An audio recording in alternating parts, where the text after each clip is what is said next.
O que nos reúne aqui hoje é a apresentação das propostas do Bloco de Esquerda para a política europeia.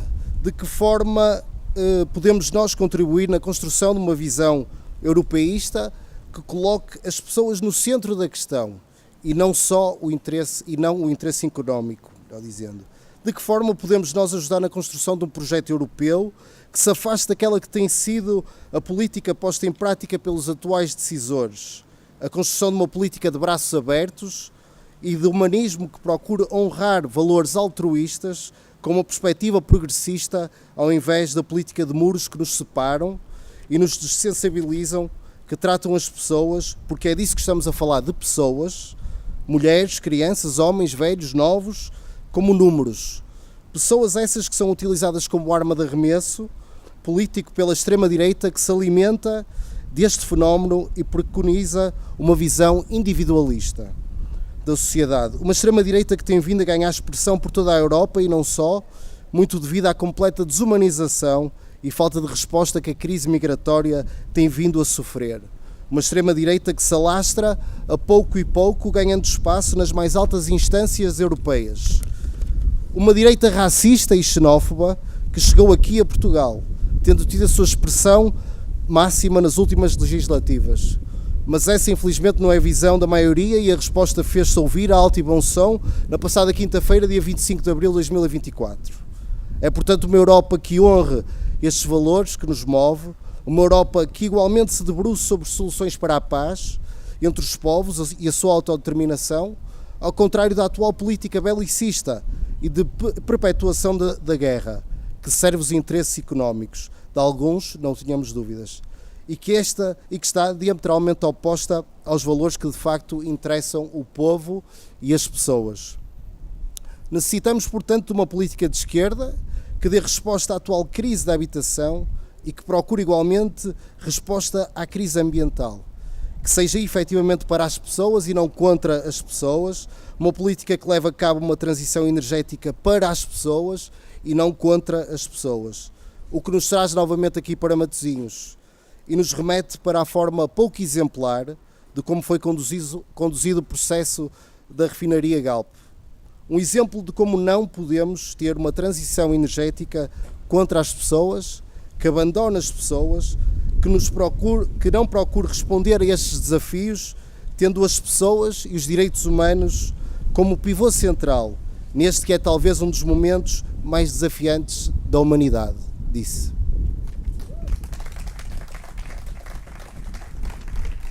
Dou agora lugar a Rafael Tormenta, por favor. Uma salva de palmas.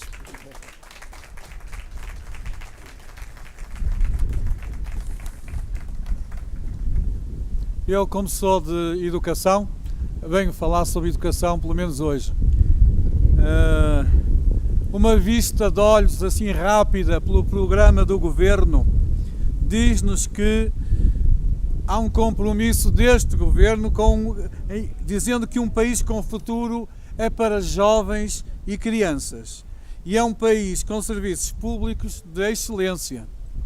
Fico de facto bastante apreensivo, porque a escola pública, que é de todos nós contribuímos para a existência de uma escola pública que tem que ser de qualidade.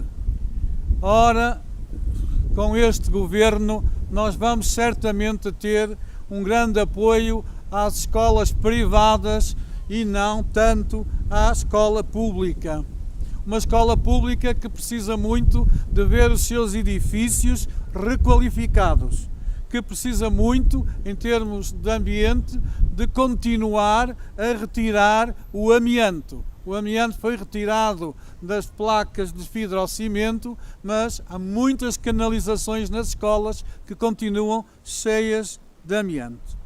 Um governo que diz no seu programa que quer promover a natalidade para aumentar a demografia.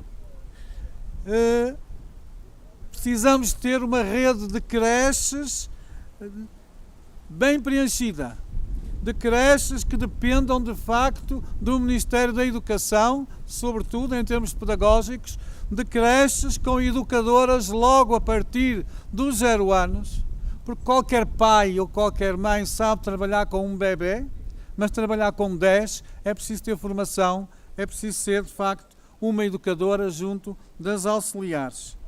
Claro que temos uma rede nacional com muita falta de vagas e há muita gente que não consegue colocar as crianças nos infantários.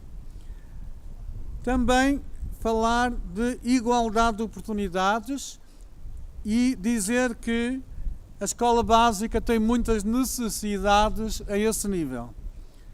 Não chegam todos à escola da mesma maneira, é preciso tratar-se da equidade, condições diferentes para diferentes necessidades, é preciso haver diversos apoios, é preciso haver apoios, nomeadamente para os imigrantes nas escolas, que são cada vez mais, e ainda bem, para os imigrantes, não só o apoio na língua não materna, mas também apoio a outros níveis.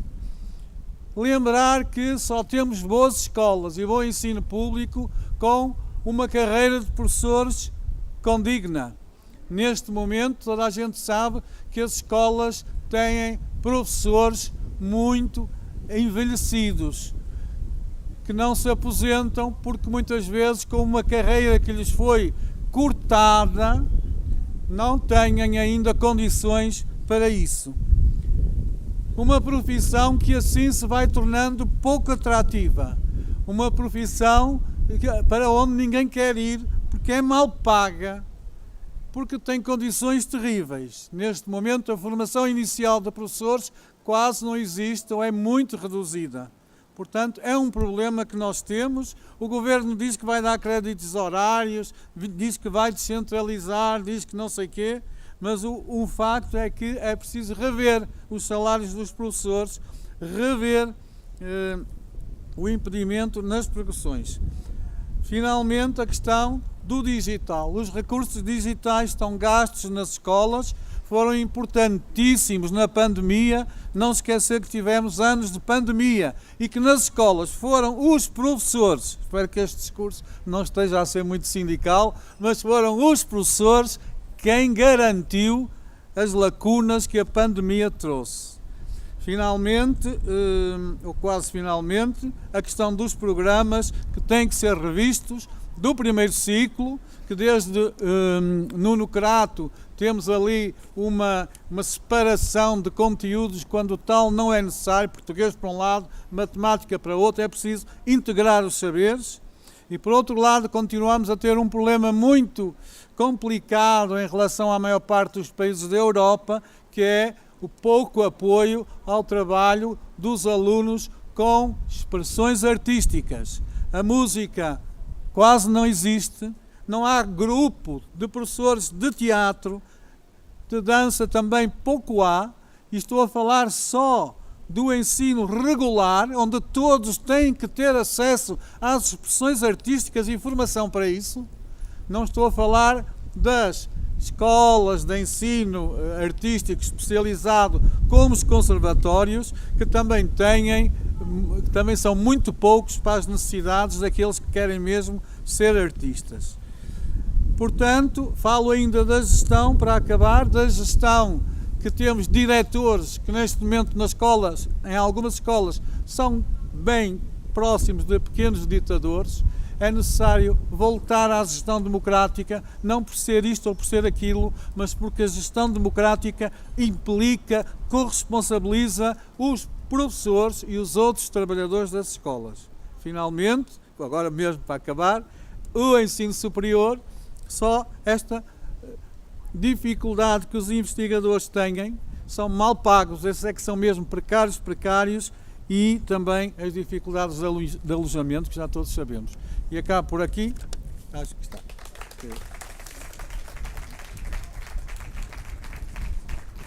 Dirigente do Bloco de Esquerda, Pedro Filipe Soares.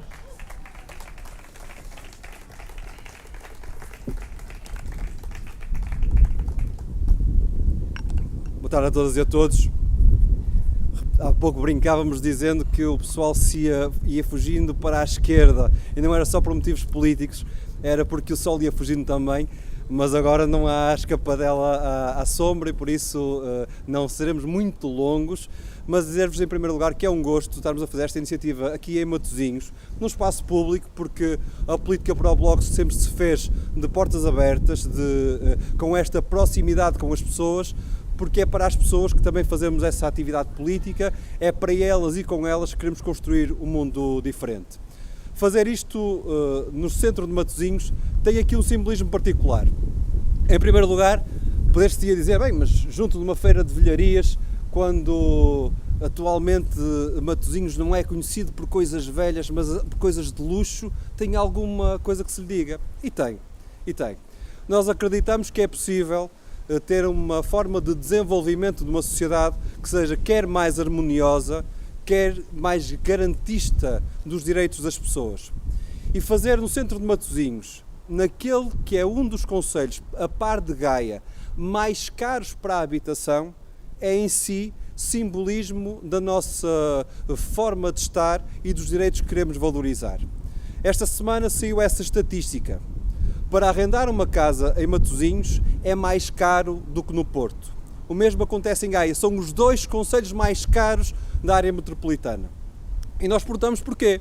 Matosinhos até é um concelho que historicamente tem muita habitação social, habitação cooperativa. Então como é que é possível, com este histórico, com esta história, que a habitação se tenha transformado tanto e esteja tão cara? E a resposta é fruto das políticas públicas da Câmara Municipal e dos governos sucessivos. É a habitação de luxo, eu vou repetir, a habitação de luxo que fez com que o preço da habitação em Matosinhos mais aumentasse. E não satisfeita por isso, a Câmara Municipal anunciou ainda esta semana a autorização de um novo empreendimento turístico, empreendimento imobiliário, de luxo na zona de Perafita, que vai ocupar uma zona de 27 hectares. Sabem quanto é que são 27 hectares? São 27 campos de futebol. A zona de Perafita vai criar aquilo que eles dizem ser uma vila dentro da cidade. Entenda-se, mais um condomínio privado, de luxo, mais uma forma de pressionar para cima o preço da habitação com o apoio da Câmara Municipal. Talvez por vergonha, imagino que tenha sido por vergonha, talvez por vergonha de ser um executivo socialista, fez uma reunião de emergência no dia 24 à Câmara Municipal. E perante estes 27 hectares, 27 campos de futebol de investimento de luxo em Perafita, o que a Câmara tem a apresentar é: nós agora vamos fazer um novo investimento nas cooperativas e vamos dar apoio para 100 fogos, 100 habitações. Vejam bem esta disparidade. Uma Câmara que diz que sim a puxar ainda para cima o preço da habitação com 27 hectares de luxo em Perafita. E depois, para preços acessíveis, para a habitação, para quem trabalha neste concelho poder pagar, é uma habitação de 100 fogos de cariz cooperativo. Isto diz bem das desigualdades que estão a acontecer em Matosinhos, diz bem da política que nós queremos combater e das alternativas que queremos construir. O Bruno já aflorou outro dos exemplos de como nós temos em Matosinhos esta desigualdade. O exemplo da refinaria da Galp. A Galp é das grandes empresas milionárias do nosso país. Centenas de milhões de euros de lucros. Tem batido recordes mesmo quando a economia está a criar, tem as suas dificuldades. No período da pandemia, a Galp apresentou lucros. No período da recuperação da pandemia, a Galp apresentou lucros. E agora, que continua a haver a guerra que nos está a atropelar as economias todas, a Galp continua a apresentar lucros. E em todos estes lucros há decisões contra os trabalhadores. Veja-se o exemplo da Petrogal, o exemplo da refinaria aqui em Matosinhos. 200 trabalhadores diretos, mais de 1 milhar, quase 2 milhares indiretos, foram mandados para o desemprego. Porquê? Porque a Galp decidiu, em nome do seu lucro, encerrar a refinaria de Matosinhos. Nós podíamos dizer, bem, mas foi em nome do ambiente, foi uma decisão que protegia o ambiente, foi em nome de uma transição energética. Não, nada disso. A Galp continuou a refinar, quer em Sines, quer aqui na Galiza, mais do que o que refinava antes. Decidiu encerrar a refinaria em nome do lucro, disseram-no mesmo taxativamente. E a Presidente da Câmara Municipal, até o anterior Primeiro-Ministro, até o PSD, diziam que a Galp tomou uma decisão que era injusta e indevida. Mas estes trabalhadores, para mostrar o exemplo destas desigualdades, estes trabalhadores foram deixados para trás. Em primeiro lugar, pela Galp, que os despediu, mandando-os para o desemprego. Em segundo lugar, pelas entidades públicas. Mais de 2 anos que eles estiveram à espera, quando Bruxelas dizia que havia dinheiro para para essa transição necessária e por isso para os apoiar nessa transição, quando a Câmara Municipal dizia que havia dinheiro, quando a CCDR dizia que havia dinheiro, quando o Governo dizia que havia dinheiro. Havia dinheiro, mas esse dinheiro não chegou e não chegava aos trabalhadores. E este exemplo mostra bem como nestas desigualdades se têm que construir as alternativas de solidariedade. E é por isso, para nós, como dizia o Bruno, um orgulho ter esta iniciativa, a primeira no norte do distrito, para lançar a campanha das europeias. Sabemos que é tão necessário fazer diferente, em Portugal e na Europa. Sabemos que é necessário fazer diferente na Europa porque nós olhamos para as notícias, vemos, ouvimos e lemos e não podemos ignorar uma Europa que se fecha sobre si própria, contra os povos, contra os migrantes, que começa a tomar como suas as políticas da extrema-direita e que, ao fazê-lo, se vira contra os pilares daquilo que dizia defender: direitos humanos, progresso, evolução. E é por isso que este caminho para as europeias, sendo aqui também materializado em Matosinhos, ele tem de ser construído com esta força. Com a força de quem sabe que se há 50 anos Portugal foi um baluarte para a Europa, a última das revoluções europeias, e toda a esquerda olhava para nós como exemplo, 50 anos depois, também daqui podemos construir a Europa e fazê-lo também com a força que a Catarina Martins tem. Obrigado por teres vindo, Catarina, cá estamos para te ouvir.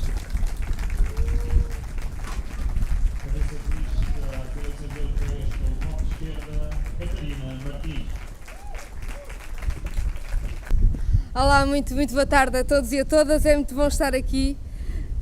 Como sabem, a lista para as europeias é entregue amanhã, a campanha irá começar e o Pedro Filipe desafiou-me para este encontro ainda antes da campanha e eu agradeço-lhe muito. Trabalhamos muito bem os dois juntos e ainda por cima estamos a jogar em casa e é muito bom aqui estar em Matosinhos. As pessoas têm-me perguntado, quer dizer, ninguém discute muito as europeias, já terão percebido, ninguém pensa muito nisso. Teoricamente as europeias são umas eleições lá longe, só acontecem de vez em quando. Há até quem já me tenha perguntado, mas porquê é que tu te metes nisso? E ninguém quer saber muito bem do que é que se passa das europeias. Eu queria dar 4 exemplos muito simples de decisões que nós vamos estar a tomar agora e que as pessoas já sentem nas suas vidas. E começo pelo exemplo de que o Pedro falou, a habitação. A habitação, os preços das casas estão a disparar em toda a Europa, em Portugal como nunca, por culpa das opções das autarquias, por culpa das opções do governo, sim, mas não esqueçamos que no Banco Central Europeu senta-se quem achou normal aumentar os juros das casas para controlar a inflação, mesmo sabendo que isso não ia controlar inflação nenhuma. Mesmo sabendo que a inflação não era provocada porque as pessoas andavam com muitos salários, era provocada sim porque os preços estavam altos. Mas vai do Banco Central Europeu nesta coisa de que salvar a banca sempre é bom, salvar os povos ninguém quer saber, e aumentou as taxas de juro. E eu pergunto-me, em Portugal, quantas famílias é que não ficaram com a corda à garganta quando a prestação da casa duplicou? Porque é disso que estamos a falar.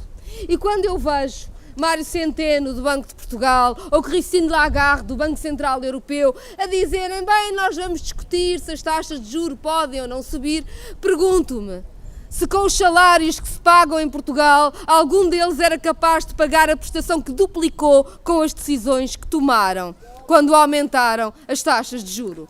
E este desprezo pela vida concreta das pessoas, este desprezo pelo salário, de quem decide o que quer, sem nunca ser escrutinado, tem de parar. E essa é a primeira razão para as eleições europeias serem importantes, porque o Banco Central Europeu não pode assaltar os salários de quem trabalha em Portugal e colocá-los a pagar prestações da casa que são incomportáveis. Há uma segunda razão de que o Rafael Tormenta já falou e que tem a ver com os serviços públicos. Nós vamos estar a decidir agora em que é que se investe na Europa. E vamos estar a decidir se a Europa precisa de ter serviços públicos de qualidade ou não. E há quem ache que na Europa o Estado Social está feito, que serviços públicos já há muito e que agora nós teremos o que as empresas privadas quiserem criar de serviços para a população. E eu pergunto-vos, um país como Portugal, que tem uma população envelhecida, que tem gente que começou a trabalhar tão jovem, em condições tão difíceis, que tem pensões tão baixas, vai ser uma empresa que os vai ajudar na velhice? Ou nós temos sim que ter um Serviço Nacional de Cuidados, temos sim que ter um Serviço Nacional de Saúde que seja forte e que responda por toda a gente? Vamos ou não ter que lutar agora pelo respeito que nos merecem todas e todos até ao final da sua vida e dizer que sim, precisamos de mais serviços públicos e com mais qualidade, porque este país ainda não tem os serviços públicos de que precisa. Porque há tanta gente que precisa de cuidados e não tem acesso aos cuidados. E se isso é verdade na creche, é também verdade na velhice. E neste momento nós lutamos pela dignidade da vida de todas as pessoas ao longo de toda a vida. Dou-vos um terceiro exemplo, de que o Pedro já falou, o Bruno também, falarei muito brevemente. Vamos estar a discutir as questões do clima. E para nós são muito sérias. O aquecimento global é real. Todos os cientistas nos dizem que as alterações estão a ser mais fortes do que se estava à espera e, portanto, é preciso controlar e baixar as emissões quanto antes e adaptar o território quanto antes. Mas a pergunta é, será que a política climática vai ser mesmo para proteger as pessoas ou vai ser uma desculpa para mais grandes negócios? Aqui em Matosinhos sabem como as questões do clima foram gozadas para encerrar a refinaria e deixar mal os trabalhadores e nem por isso a Galp reduziu as emissões em Portugal. E, portanto, nós precisamos na Europa de ter a certeza de que estará lá quem defenda que sim, que é preciso uma política dura, clara, forte para proteger o planeta, mas que essa política não pode ser uma desculpa para mais uma vez enriquecer uns poucos. Tem de ser sim a transição justa, a que cria empregos para o clima, a que protege o território, a que salva os povos. A União Europeia já salvou bancos e grandes empresas vezes demais. Este tem mesmo de ser o tempo de salvar os povos. E dou-vos... E queria deixar-vos um último exemplo. Em Portugal tem-se debatido muito os impostos. E bem, as pessoas sentem com razão que pagam impostos a mais.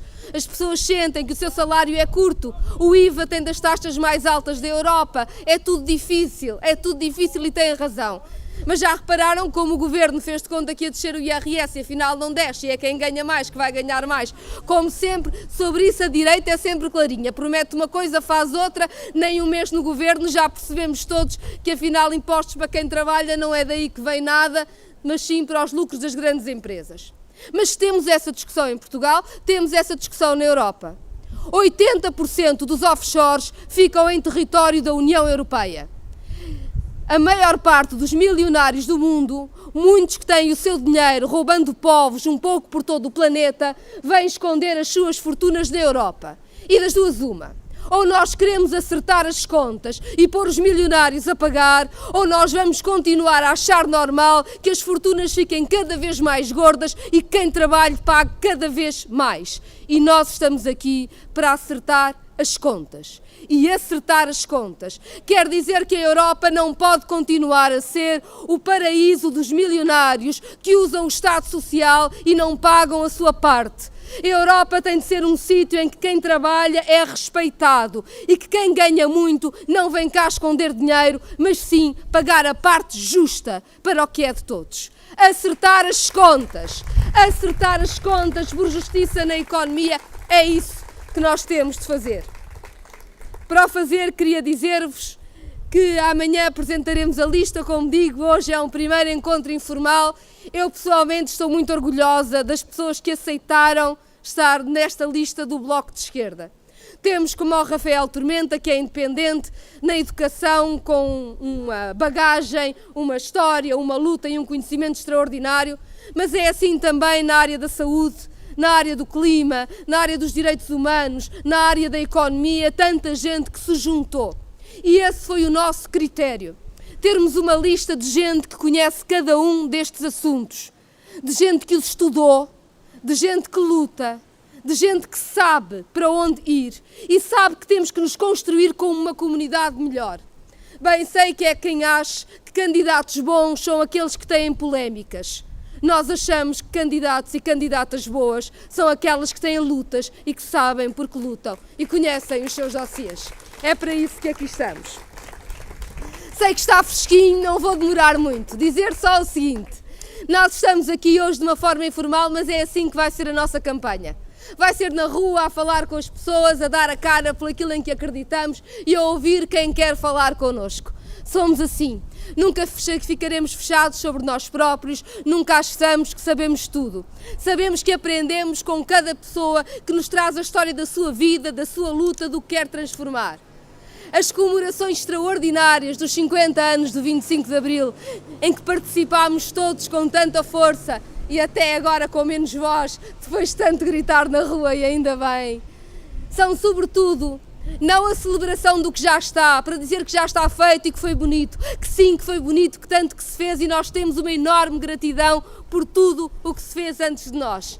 Mas estamos cá a comemorar, sobretudo, essa força transformadora que o nosso país tem.